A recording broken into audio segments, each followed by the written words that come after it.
Karachi airport पर एक ही दिन में 3 गैर मुल्की तैयारों को हादसात पेश आने के बाद तीनों तैयारे ताहाल ग्राउंड हैं, जबकि डीजी पाकिस्तान एयरपोर्ट्स अथॉरिटी ने तैयारों को पेश आए हादसात की तहकीकात का हुक्म दे दिया है। गैर मुल्की तैयारों के साथ हादसात 28 जून को पेश आए और इस हवाले से एयरपोर्ट ज़राए का बताना है कि तीनों तैयारे ताहाल कराची एयरपोर्ट पर ग्राउंड हैं। रिपोर्ट के मुताबिक बैनुल-अक़वामी कोरियर कंपनी के तैयारे पर लोडर ट्रक टकराने से तैयारे के बाएं विंग की लाइट्स टूटी थी। लोडर ट्रक की टक्कर से कोरियर कंपनी के कार्गो तैयारे को 3 जगह पर शदीद नुकसान पहुंचा।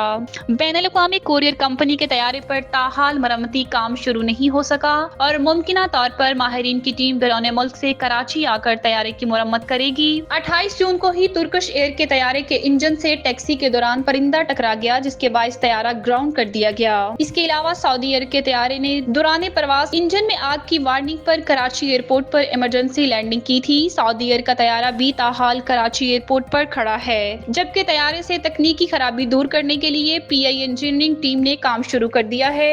जराये के मुताबिक एक के बाद दिगरे एक ही दिन तैयारों के हादसात से एयरपोर्ट हकाम भी परेशान हैं और डीजी पाकिस्तान एयरपोर्ट्स अथॉरिटी ने तैयारों को पेश आए हादसात की तहकीकात का हुक्म दे दिया है।